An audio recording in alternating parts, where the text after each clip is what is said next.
Bismillahirrahmanirrahim. Assalamualaikum warahmatullahi wabarakatuh. Ibu, gimana kabarnya hari ini? Waalaikumsalam warahmatullahi wabarakatuh. Alhamdulillah baik.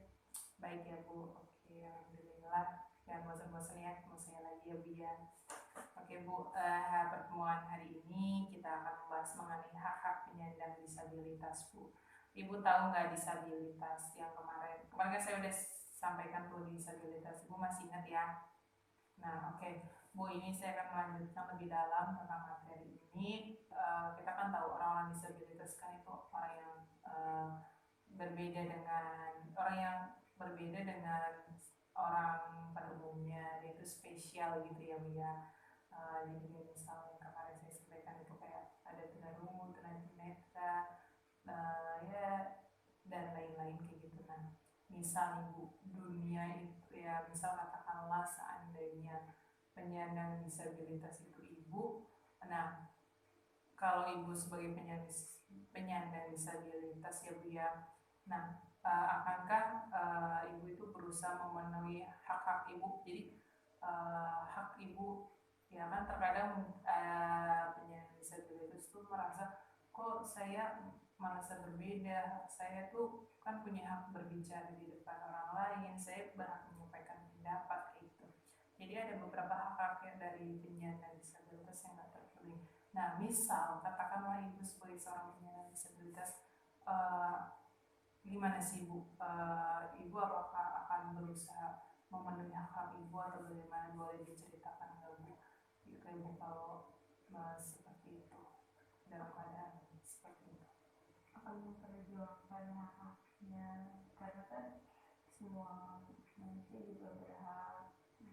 Terus juga kita juga harus memiliki hak kayak orang juga kan hidup, kita juga hidup nih.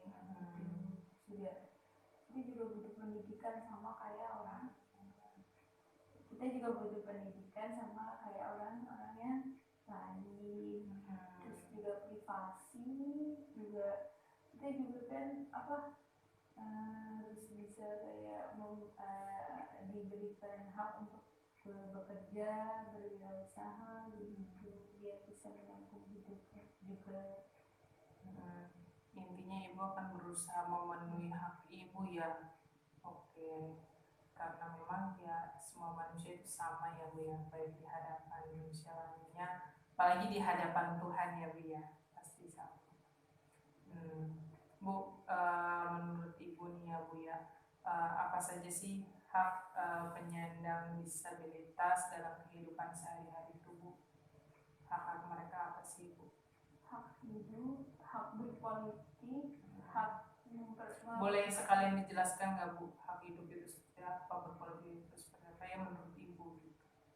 Hak hidup kan kita juga boleh hidup gitu kan, kayak manusia yang lain. Juga berpolitik kan menyumbangkan suara kita dalam pemilu. Terus juga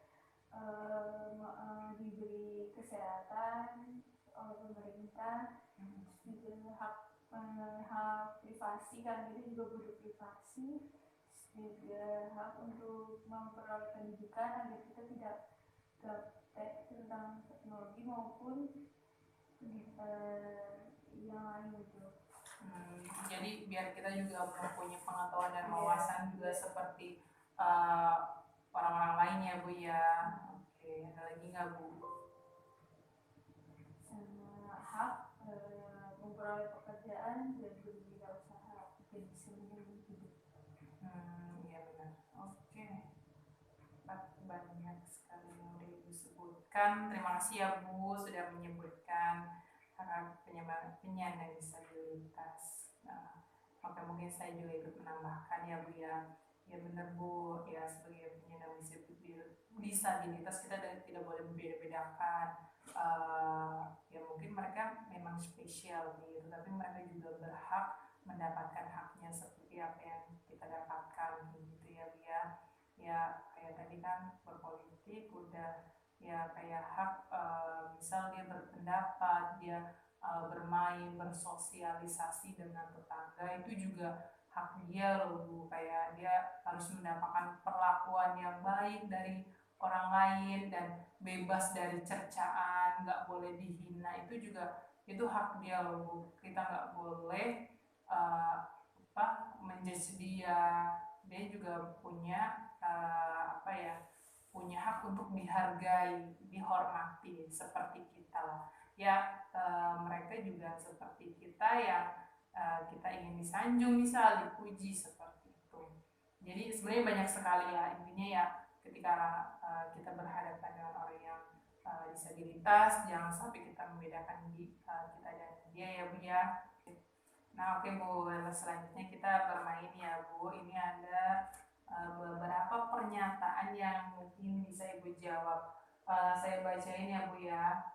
Nah, poin yang pertama, anak disabilitas tidak perlu sekolah karena akan kesulitan ketika belajar di sekolah. Benar atau salah Bu? Salah. Salah ya Bu. Ibu yang nyontreng mau Bu? Kalau salah berarti dikayak kalau benar dicontreng. Oke, kenapa Bu salah Bu? Boleh dijelaskan nggak Bu? Karena anak yang dengan disabilitas itu juga berhak untuk mendapatkan pendidikan yang layak seperti anak yang lain. Berarti intinya ya mereka punya hak yang sama untuk belajar ya Bu ya. Mereka juga bisa pinter, ya nggak sih Bu? Kalau mereka diem aja nggak sekolah malah udah nggak bisa, ya maksudnya udah terbatas tapi malah nggak dikasih pendidikan, malah nanti mereka nggak bisa apa-apa ya. Harus ada bekal ya Bu ya. Kita nggak boleh beda-bedain setiap manusia ya Bu ya, setiap orang kita harus menghargai dan menghormati dan mendukung itu ya kan Bu, maksudnya Bu seperti itu. Yeah. Oke, yang kedua ya Bu, lanjut.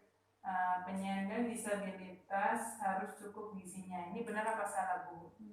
Benar. Jadi gimana Bu? Oke, betul. Kenapa Bu? Kenapa benar Bu? Alasan kenapa Ibu menjawab benar bisa dijelaskan nggak Bu? Karena mereka juga butuh gizi yang baik buat pertumbuhan dan perkembangan tubuh mereka agar berkembang lebih baik pertumbuhannya. Biar terus sehat kayak gitu ya maksudnya Bu ya, jangan sampai sakit. Oke, siap. Lanjut pertanyaan ketiga ya Bu. Nih misal anak tunanetra tidak akan bisa membaca, jadi tidak perlu disekolahkan. Benar apa enggak Bu? Enggak. Kenapa enggak benar? Boleh dicontreng dulu Bu. Oke, enggak benar ini ya. Kenapa Bu alasannya Bu? Ya, karena mereka juga harus bisa membaca walaupun dengan alat yang khusus buat mereka, tapi kan biar pengetahuan dan wawasan mereka juga bertambah. Berarti di sekolahkan itu pada khusus ya. Oke, pendidikan kan udah makin maju ya. Banyak juga anak tunanetra yang udah bisa baca ya Bu ya. Oke, sip. Nomor 4 ya Bu, saya bacain. Anak tunawicara perlu sering diajak bicara, benar nggak nih Bu? Iya. Benar ya Bu? Monggo gimana? Jawab Bu.